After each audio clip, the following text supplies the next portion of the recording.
నమస్తే అన్న. నమస్తే. ఏం పేరన్నా? నా పేరు నెత్తిట్ల సతీష్. చందాపల్లి మాది. ఇప్పుడు రైతు బంధు మొత్తం పడ్డది అని చెప్పి, అంటే రైతు భరోసా చేసారు కాంగ్రెస్ వాళ్ళు. రైతు భరోసా మొత్తం పడ్డది అని చెప్తా ఉన్నారు. నిజంగానే మొత్తం వచ్చిందా? అంటే కౌలు రైతులతో సహా అందరికి వేసినామని చెప్పి చెప్తా ఉన్నారు.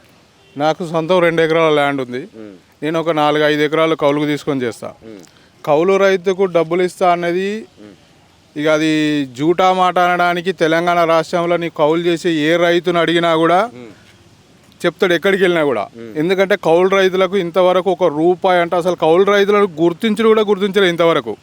గుర్తించడానికి కౌలు రైతు ఎట్లా ఇస్తారో కూడా అర్థమవుతలేదు. ఇంతవరకు ఒక రైతును కూడా వీడు కౌలు రైతు, వీడు కౌలు చేసుకొని బతుకుతాడు అనేది అని గుర్తించడానికి కూడా వీల్లేదు. ఇంతవరకు ఎలాంటి చర్యలు తీసుకోలేదు కౌలు రైతుకు. మరి ఇక కౌలు రైతు ఎక్కడికి వెళ్ళితుర్రో ఇది శోచనీయమా ఏదా? ఏ పేపర్ స్టేట్మెంట్లలో అన్ని కౌలు రైతులకు ఇస్తున్నాం, అందరు రైతులకు కూడా రైతు బంధు పడుతుంది అన్నారు. మొన్న అంతకుముందు సారి 2 ఎకరాలు 3 ఎకరాల వాళ్ళకు పడ్డది. ఇప్పుడు ఉన్న వాళ్ళందరికీ ఎన్ని ఎకరాలు ఉంటుందో అన్ని ఎకరాలకి ఎత్తామని అంటారు. మరి ఎన్ని ఎకరాలకి ఎత్తారు? ఎన్ని ఎకరాలకు వస్తుంది? ఇంత ఎవరికి వేసిర్రు? ఎక్కడ వేసిర్రు? ఎవరికైతే రైతులందరికీ ఎవరికి వాళ్ళే 2 ఎకరాలు వాళ్ళకి అన్నారు. నాకు ఇంత 2 ఎకరాలే ఉంది. నాకు ఇంతవరకు నా ఫోన్లో మెసేజ్ రాలే. నా ఫోన్ చూపెట్టమంటే చూపిస్తా. ఇంతవరకు మెసేజ్ రాలే. నాకు పడ్డట. దీని మీద కూడా రకరకాల చర్చలు నడుస్తున్నాయి అన్న. అంటే ఇదంతా ఓట్ల కోసమే ఇచ్చిండని చెప్పి కొంతమంది అంటారు బీఆర్ఎస్ వాళ్ళు. ఇటు కాంగ్రెస్ వాళ్ళు ఏమో లేదు, రైతులని ఆదుకోవడానికి, రైతుల సంక్షేమం కోసం వేసిండని చెప్పి వాళ్ళు అంటూ ఉన్నారు. నిజంగా ఈ టైంలో వేసుడు అంటే గతం నుంచి ఒక 2 టర్మ్లు మిస్ అయినాయి అని చెప్పి ఆరోపణలు వస్తున్నాయి. ఇప్పుడు వేసేదాన్ని, ఆగిన దాన్ని అసలు ఎట్లా చూస్తారు? ఏం చెప్తారు? ఓట్ల కోసం వేసినట్టే కనబడుతుంది. ఓట్ల గురించి ఇప్పుడు మా గ్రామాలలో ఓట్ల పండుగ ఉన్నది. దాని గురించి ఇప్పుడు వేసినామని అంటే రైతులందరూ ఓట్లు వేస్తారని అనుకుంటారు. కానీ నువ్వు ముంచింది కనబడుతుంది ఆల్రెడీ. నువ్వు ఇంత 4 పంటలే బ్యాకున్నావు. నువ్వు 1 పంట కాదు, 2 పంటలు కాదు, 3 పంటలే 3 పంటలే బ్యాకున్నావు. 3 పంటల రైతు భరోసా ఎక్కడికి పోయింది? కౌలు రైతు అనేటువంటి కౌలు చేసుకున్నోనికి ఏ రైతుకు, ఎక్కడ కౌలు చేసుకున్న రైతుకు కౌలు డబ్బులు ఇచ్చిండో ఎక్కడికంటే చర్చకు మేము రైతులం రాడి. నేను 4 ఎకరాలు కౌలుకు తీసుకొని చెప్తున్నా. ఆ ఏడా కౌలు రైతుకు ఎక్కడిచ్చిండో దానికి కూడా సిద్ధంగా చర్చకు పెట్టడానికి సిద్ధం. గతంలో బీఆర్ఎస్ ఉన్నప్పుడు ఈ ఎరువుల కోసం రైతులు ఇబ్బందులు పడేది. ఇప్పుడు కాంగ్రెస్ వచ్చిన తర్వాత అలాంటి ఇబ్బందులే లేవు అని చెప్పి చెప్తున్నారు. ఇప్పుడు మా పెద్దపల్లిలో ఒక పుకారు నడుస్తుంది. ఏమని యూరియా బస్తాలు దొరికాయని పుకారు నడుస్తుంది. 4 రోజులు అయితే యూరియా బస్తాలు దొరకదో కూడా తెలియదు. గతంలో కేసీఆర్ ఉన్నప్పుడు ఏ రైతు కూడా టైంకు వీడికి పెద్దపల్లి నుంచి యూరియా బస్తాలు తీసుకుపోయి శనకాడ చల్లుకున్నాడు. ఇది ఏ రైతులు నువ్వు ఎక్కడ అడిగినా కూడా ఎవరైనా కూడా ఇది చెప్తారు. అంతకు మించి ఏ రైతుకు కూడా అప్పుడు ఇబ్బంది జరగలే. ఇప్పుడు అంటే మొన్న జరగలేదు. ఇప్పుడు అదే టాక్ నడుస్తుంది. పెద్దపల్లి యూరియా బస్తాలు దొరకాయని టాక్ నడుస్తుంది. ఇది వాస్తవం. ఎవరినన్నా అడగండి, ఇది నడుస్తుంది. ఇప్పుడు కరెంటు విషయం గురించి ఏం చెప్తారు? ఈ కరెంటుకు సంబంధించి అంటే రైతులు ఇంతకుముందు బీఆర్ఎస్లు ఉన్నప్పుడు కరెంటు ఎట్లా ఉంటుండే, ఇప్పుడు ఎట్లా ఉంది? ఇప్పుడు బీఆర్ఎస్లో మన తెలంగాణ వచ్చినాక, కేసీఆర్ వచ్చినాక ఫస్ట్ ఆఫ్ ఆల్ చేసిందే కరెంటు గురించి. రైతులు అప్పుడు మేము చేనులకు రాత్రి పోయి నీళ్ళు కట్టేటోళ్ళం. పత్తి చేనులు ఉండే, పత్తి చేనులకు రాత్రి వెళ్ళి నీళ్ళు కట్టేటోళ్ళం. ఇప్పుడు ఏ రైతు కానీ 9 దాటిందంటే చేనుకు అడిగిపోతలేడు. అంటే కేసీఆర్ గారు హయాంలో అది చేసిన ఘనత ఎవరిది అనేది కూడా ఎవరిని అడిగి చెప్తారు. ముసలోళ్ళ కాడికి వెళ్ళి చిన్న పిల్లోళ్ళు ఇంట్లో వ్యవసాయం చేసే ఇంట్లో చిన్న పిల్లలను కూడా మీ నాన్న ఎప్పటి నుంచి బయటకు వెళ్తలేరా అంటే కేసీఆర్ గారు వచ్చినప్పటి నుంచే బయటకు వెళ్తలేడు, మోటార్ కాడికి వెళ్తలేడు అని చెప్తారు. లేకపోతే అంతకుముందు మోటార్ల కాళ్ళకి వెళ్ళేది, నైట్లో విద్యుత్ శాఖ తగిలి చనిపోయేది ఉండే. ఇప్పుడు కొనసాగుతలేదా అదే ప్రక్రియ? అంతగానం వస్తలేదు. నైట్లో 1:30 వస్తుంది నైట్లో. ఇప్పుడు ఏ సబ్ స్టేషన్ కాడికి వెళ్ళి ఎవరినన్నా అడిగారు రాత్రి 1:30 కరెంట్ వస్తుంది. అంటే మళ్ళీ రైతులు పోయి మోటార్ వేసుకోవాలి, మార్చుకోవాలి, ఇవన్నీ ఉంటాయి. అలాంటి సిచ్యువేషన్ వచ్చే పొజిషనే ఉంది. ఇప్పుడు స్థానిక సంస్థల ఎలక్షన్లు వస్తున్నాయని చెప్తున్నారు అన్న. అంటే ప్రధానంగా వినిపిస్తూ ఉన్నది. ఇప్పుడు మీరు చెప్పినట్టుగా ఈ రైతు భరోసా దానికోసం వేసారని చెప్పి మీరు కూడా అంటూ ఉన్నారు. ఎట్లా ఉండబోతుందంటే ఆ రైతులు కావచ్చు, ఇటు అంటే గ్రామస్తులు ఏమనుకుంటా ఉన్నారు, ఎటువైపు మొగ్గు చూపుతూ ఉన్నారు? 18 నెలల పాలనకే ఎందుకు ఇంత వ్యతిరేకత వచ్చింది కాంగ్రెస్ మీద? ఈ కాంగ్రెస్ అంటేనే అబద్ధాలు మాట్లాడే పార్టీ ఏదన్నా ఉందంటే అది కాంగ్రెస్ తప్ప ఏది మాట్లాడదు. అది జగమెరిగిన సత్యం. ఎన్ని అబద్ధాలు ఆడి ఇప్పుడు ఆడవాళ్ళకు 2500 వేస్తా అన్నాడు, ఎడబోయినాయి. రైతులకు కంప్లీట్ రుణమాఫీ చేస్తా అన్నాడు, ఎడబోయింది. రైతులకు మన కౌలు రైతులకు డబ్బులు ఇస్తా అన్నాడు, ఎడబోయింది. రైతు భరోసా 12,000 అని చెప్పిండు. 12,000 ఎవరికి ఇచ్చిండు, ఎన్ని పంటలకు ఇచ్చిండు, అది ఎడబోయింది. ఎవరికి కూడా ఒక్కరికి కూడా న్యాయం చేసింది అనేది 0.1% కూడా లేదు. 10% చేసి ఉండొచ్చు. మొత్తం అంటే 18 నెలలు ఖాళీగా అయితే ఉండరు కదా ఒక ముఖ్యమంత్రి, ఏం చేసినట్టు మరి?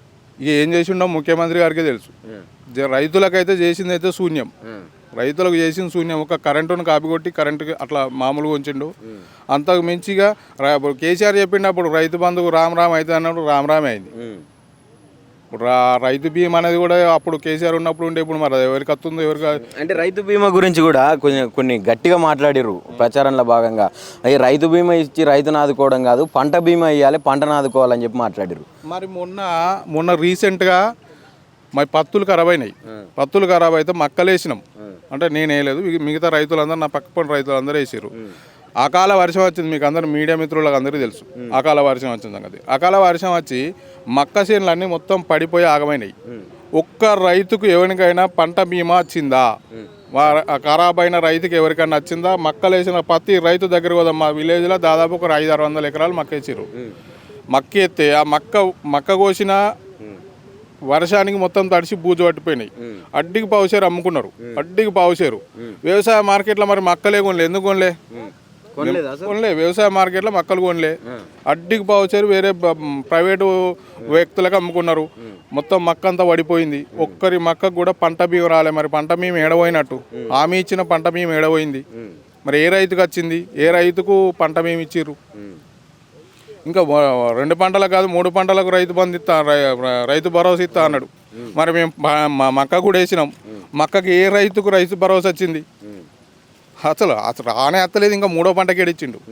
ఒకదానికే వస్తలేదు. ఇప్పుడు 2 ఎకరాల వాళ్ళకి అన్నారు, 3 ఎకరాల వరకు అది పడతాయి ఇవాళ అన్నారు. ఏది మరి పడలే ఇంకా. రైట్. ఇప్పుడు ఈ కాళేశ్వరం నీళ్ళ గురించి వస్తే, అసలు కాళేశ్వరం వల్ల తెలంగాణకు ఉపయోగం లేదని చెప్పి పెద్ద ఎత్తున గతం నుంచి కూడా అదే ప్రచారం నడిపిస్తూ ఉన్నారు. ఇప్పుడు అధికారంలో ఉన్నప్పుడు కూడా అదే ముక్త కంఠంతో చెప్పిండు రేవంత్ రెడ్డి. ఇప్పుడు రీసెంట్గా మొన్న కేసీఆర్ని కూడా విచారణకు పిలిచి కాళేశ్వరం మీద స్కామ్ జరిగింది అనే ముద్రేసి అంటే మాట్లాడుతూ ఉన్న పరిస్థితి చూసినాం. నిజంగా ఏం చెప్తారు? తెలంగాణలో కాళేశ్వరం నుంచి ఒక్క ఎకరా కూడా నీళ్లు బారలేదా? అది ఇక కాళేశ్వరం గురించి మాట్లాడు ఇక కాంగ్రెస్ వాళ్ళకి వెళ్ళింది అది. ఎందుకంటే రైతులు ఎవరు దాని గురించి విమర్శించలేరు. కాంగ్రెస్ వాళ్ళు తప్ప వేరే మాకు రైతులు నీళ్ళు రాలేదని. ఇప్పుడు మీ కెమెరా దింపుకున్నట్టు రైతులు ఇప్పుడు ఉన్న చెరువులో కూడా నీళ్ళు ఉన్నాయి. ఎందుకున్నాయి ఆ నీళ్ళు? భూగర్భ జలాలు పెరగడం వల్లనే కదా. మా ఏరియాలో బోర్లు పడేది కాదు. ఇప్పుడు భూగర్భ జలాలు పెరిగినాయి కాబట్టి మేము బోర్లు వేసుకున్నా బోర్లు పడుతున్నాయి. అంటే దాని అర్థం ఏంటిది? మరి కాళేశ్వరం ప్రయోజనం ఉన్నట్టా లేనట్టా? ఇక అది కాంగ్రెస్ వాళ్ళకే తెలియాలి. అంటే అసలు కుంగిపోయింది, కొట్టకపోయింది అని మాట్లాడుతారు. ఇక మనం వ్యవసాయం చేస్తే కూడా ఒడ్లు పెడతామన్నా. ఒడ్లు పెట్టి ఇలా నాటేసేస్తాం. రాత్రి కొంచెం వర్షం ఎక్కువైతే ఒడ్డు వెనుకలు నీళ్ళు జారితే కూడా ఒడ్లు తెగిపోతాయి. అంటే మనం వ్యవసాయం సరిగ్గా చేయనట్ట. అతివృష్టి అనావృష్టి 2 ఉంటాయి కదా. అతివృష్టిలు వచ్చినప్పుడు కొన్ని ప్రాబ్లం జరుగుతుంటాయి. దానికి ఎవరేం చేస్తారు? ఎవరన్నా బాధ్యులు అయితే ఉండరు కదా. దానికి కేసీఆర్ గారికి ఇట్లా పోయాడ స్లాబ్ పోసిండా? ఇప్పటిదాకా ఇప్పుడు రేవంత్ రెడ్డి గారు చేసినటువంటి ఏ పని కూడా మైనసే అని చెప్పినాం. సరే, చెడు అన్నీ చెప్పినాం అనుకో, ఒక పక్క మంచి కూడా చేసే ఉంటాడు కదా ఎంతో కొంత. అసలు ఏం చేసిండు? ఏమన్నా కనిపిస్తా ఉన్నదా? మంచి చేసిందంటే ఇప్పుడు ఒకటి కనబడేది ఆడవాళ్ళకు మన ఫ్రీ బస్సు. ఇక అది దాన్ని బూచిగా చూపెట్టుకునే చెప్తారు. ఏం చేసారు చెప్పండి? ఏది 100% చేసింది? పెట్టుబడులు తెచ్చిన అంటుండు. ఆ ఢిల్లీకి పోయిన విమాన ఛార్జీలు మా రైతులకే నచ్చిందంటే రైతు భరోసా అది చాలా మందికి ఇస్తుండే. ఆ ఖర్చు పెడితే ఆయన అన్నిసార్లు ఢిల్లీకి పోయిన ఖర్చు రైతులకు గినక డబ్బులు ఇచ్చిందంటే కొంతమంది కన్నా రైతులకు సేవ అవుతుండే. ఢిల్లీకి పోయిన దానికి ఏం ఉపయోగం లేదు. ఏం కనబడుతుంది? ఏం కనబడ్డది? ఏ రైతు కన్నాల్లో సంతోషం? కోట్ల పెట్టుబడులు తెచ్చిన అంటుండు రేవంత్ రెడ్డి వచ్చిన తర్వాత సంవత్సరం వల్లనే. రైతులకా? రాష్ట్రానికి మొత్తం ఇక రాష్ట్రానికి చేసిన మంచిని కూడా చూస్తారు కదా, జనాలు కూడా చూస్తారు. మా రైతులకు సంబంధించి అయితే ఇలాంటిది జరగలే. సన్నవాట్లకు బోనస్ అన్నాడు. మొన్న కొందరికి వేసిన అన్నారు. సన్నవాట్ల బోనస్ ఏడవైంది. ఆనకాలం పంటే వండలే. పంట పండిన కూడా సరిగ్గా వేయలే. ఇప్పుడు మొన్న వర్షం బోనస్ బాగా వస్తుందని చెప్పి మీరే బోనస్ ఒక్కటి చాలు మాకు రైతు భరోసా వద్దంటారంట. బాగా వస్తున్నది, బోనస్ ఒక్కటి చాలు, రైతు భరోసా. ఇప్పుడు అయితే తెలుస్తుంది. ఇంకా వ్యవసాయం గడ్డోళ్ళకి ఎవరికి కూడా రైతు బోనస్ వాళ్ళే సన్నయ్య పెట్టూరి బోనస్ ఎత్తా అన్నాడు. బోనస్ ఇంకా రైతులకి వాళ్ళకి అంటే ఇప్పుడు ఎలక్షన్ ఉంది కాబట్టి పడుతుంది కావచ్చు. ఈ ఎలక్షన్ స్థానిక సంస్థలు ఎలక్షన్ అయిన తర్వాత రైతుల గోసేందో, రైతుల బాధ ఏందో, రైతులకు ఎట్లుంటుందో అప్పుడు తెలుస్తుంది. ఇప్పుడు తెలియదు. ఇక ఈ 4 రోజులు అయితే ఎలక్షన్స్ ఉన్నాయి కదా, ఈ ఎలక్షన్స్ అయిపోతే ఏముండదు వాళ్ళకి, ఎలక్షన్ స్టెంట్ తప్ప ఇంట్లో ఏం లేదు. ఈ ఎలక్షన్ అయింది ఉంటే ఇక రైతుల బాధ ఏందో, రైతుల గోసేందో అప్పుడు మీ మీడియా మిత్రులే చూస్తారు. ఇప్పుడు ఫైనల్గా ఎట్లా ఉండబోతుంది ఎలక్షన్లు వస్తే? ఎటువైపు మొగ్గున్నారు ప్రజలు? 100% టీఆర్ఎస్ సైడే ఉంటారు. ఎందుకు అని అంటే గతంలో రైతులకు ఉన్నదేంది, రైతులకు ఇప్పుడు ప్రస్తుతానికి వాళ్ళ పరిస్థితుల రైతులు కోల్పోయింది ఏంది, రైతులు కానీ జనాలలో కూడా ఉంది. కేసీఆర్ ఉన్నప్పుడు ఎట్లుండే, కేసీఆర్ లేకపోతే ఎట్లున్నది, ఆ ఆలోచన జనాలలో వచ్చింది, రైతులలో కూడా. కేసీఆర్ బాగా అప్పులు చేసిపోయిండు. ఇక ఇప్పుడు నేను రైతులకు ఏమి ఇవ్వాలన్నా కూడా పైసలు లేవు, రూపాయి కూడా. నన్ను ఎవరు నమ్మట్లేరు, అప్పులు ఇచ్చే పరిస్థితులలో లేరు, దొంగను చూసినట్టు చూస్తారు, నన్ను కోసుకొని తిన్న రూపాయి లేదని చెప్పి మాట్లాడుతూ ఉన్నాడు ముఖ్యమంత్రి గారు. మరి ఏ నుంచి తెచ్చేయమంటావు అసలు రైతులు? మిగులు బడ్జెట్ ఉన్న తెలంగాణను పట్టుకొని కేసీఆర్ అన్ని కథలు పడుతుండని మాట్లాడినప్పుడు తెలియదా? ఇప్పుడు ఇంట్లో మన ఇంట్లో సంసారం చేస్తున్న కథల మన ఇంట్లో ఎన్ని ఉన్నాయి, ఏ రకంగా చేసుకోవాలి, ఇవి తెలివి లేనిదే ముఖ్యమంత్రి అయినా. మరి అదే కేసీఆర్ ఉన్నప్పుడు ఈ రైతు భరోసా ఇవన్నీ ఎట్లా వచ్చినాయి? రైతు భరోసా ఇన్ని రోజులు ఆగిందా? ఏ పంటకు ఆ పంటకి ఎప్పటిదప్పుడు వచ్చింది. మరి ఇప్పుడు ఈయన చేసినప్పుడు ఎందుకు వస్తలేదు అది? ఈయనకు అంటే ఆ చేసే వ్యవహారం చేసే శైలి ఈయనకు చేరదన్నట్టు అర్థం కదా. ఆయన నాకు చేత కదని ఒప్పుకున్నట్టే కదా దీని గురించి. ఇప్పుడు కేసీఆర్ ఉన్నప్పుడు అయితే ఇవి చేసిండు కదా, చేసినాక ఈయన వచ్చేసరికి ఎందుకు చేస్తలేడు అవి? చేతలేడు అంటే ఈయనకు చేతన అవుతలేదని అర్థమైనట్టే కదా. ఇప్పుడు ఆ ఢిల్లీకి అన్నిసార్లు పోవడానికి ఎన్ని ఖర్చులు అయినాయో, ఆ ఖర్చులు తీయరాదు, ఎంత ఖర్చు అయిందో కూడా తెలుస్తుంది, ఎన్ని వేల కోట్ల ఖర్చు అయిందో. అంటే రాష్ట్ర ప్రయోజనాల కోసం పోయిండు, ఉత్తగా పోలేదు కదా. ఏం ఢిల్లీకి వాళ్ళ పార్టీ దగ్గర వాళ్ళ పార్టీల ప్రయోజనాలు తెస్తుండా? ఏమన్నా మన కేంద్రం దగ్గరికి పోయి బడ్జెట్ తీసుకురాని అని ఏంటా? ఏదో వాళ్ళ పార్టీకి రాహుల్ గాంధీ దగ్గరికి పోయి ముచ్చట పెడితేనే బడ్జెట్ వస్తుందా ఇక్కడికి? రాహుల్ గాంధీ పిఎమా? రాహుల్ గాంధీకి ఇట్లా పిఎమా కాదు కదా. నీ పార్టీ వివరాల కోసం, నీ సీఎం సీట్ కాపాడుకోవడం కోసం నువ్వు అక్కడికి వెళ్తున్నావు. ఎవరు ఏ మంత్రి కావాలన్నా, ఏ ఎమ్మెల్యేను ఏ మంత్రి చేయాలన్నా నువ్వు ఢిల్లీకి పోవాలి. ఇప్పుడు మన కేటీఆర్ గారు అంటారుగా పాయకాన పోవాలన్నా ఢిల్లీ అని. అలాంటి పరిస్థితులు ఉన్నాడు రేవంత్ రెడ్డి. ఫైనల్గా రేవంత్ రెడ్డికి చెప్పేది, రేవంత్ రెడ్డికి కూడా తెలుసు ఏం సాధన అయితే అన్న విషయం. రేవంత్ రెడ్డికి మనం చెప్పేది ఉన్నది, ఆయనకు కూడా తెలుసు. అగో తెలంగాణ మాట్లాడుతుందా తల్లి, వాళ్ళకి ఇత్తనాన్ని 2500 ఏడపోయినాయి, ఆడవాళ్ళకి ఇత్తనాన్ని 2500. ఒక ఫ్రీ బస్ అని ఒకటి పెట్టి వీడికి ఇప్పుడు ఇక్కడ నుంచి కరీంనగర్ పోవడానికి అయ్యే 30-40 రూపాయలతోటి ఒరిగేది ఏముండదు. అక్కడ దిగినాక ఆటోళ్ళు అయినా ఇంకొకటికి వెళ్తుర్రు. ఆ 30-40 రూపాయలు బూచిగా చూపెట్టి నేను ఆడోళ్ళకి ఏదో చేసిన అని చెప్పిండు కదా. ఇప్పుడు బస్ ఛార్జీలు కూడా పెంచారు కదా. ఇప్పుడు బస్ టికెట్ తీసుకునేది మొగోళ్ళు మాత్రమే. ఇక ఏమున్నది, ఇప్పుడు భార్యాభర్తలు కలిసి కరీంనగర్ పోతే భార్యకి ఏమో ఫ్రీ అన్నట్టు, భర్త ఏమో డబ్బులు కడుతుండు. సేమ్ ఆమె డబ్బులు ఈయన కడుతుండే, అంతే. అంతకు మించి ఏముంది అలా? ఏమన్నా తేడా మీకేమైనా కనబడుతుందా? ఇప్పుడు ఆమె ఏమో ఫ్రీ, ఈయనేమో పోవాలి. ఈయన డబ్బులు కడుతాడు, ఆమెకేమో సింగిల్, ఇద్దరు డబ్బులు కట్టినట్టే కదా.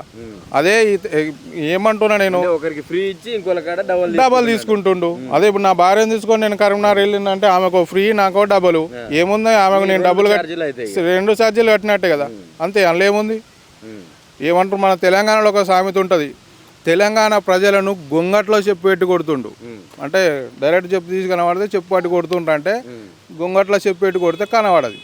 అలాంటి సందమే కాంగ్రెస్ పార్టీది. వీళ్ళ వైఖరి కూడా అట్నే ఉంటుంది. మళ్ళీ వస్తా అంటుండు, ఇంకా 10 సంవత్సరాలు నేనే ఉంటా అంటుండు. ఇక 3 సంవత్సరాలు అయితే కర్ర కాల్చి వాత పెడితే తెలుస్తుంది అప్పుడు జనాలు. ఇంకా 10 సంవత్సరాలు వస్తాడా, ఎన్ని సంవత్సరాలు వస్తాడా అనేది. ఇంకొక 3 సంవత్సరాలు ఉందా, 3 సంవత్సరాలు తెలుస్తుంది.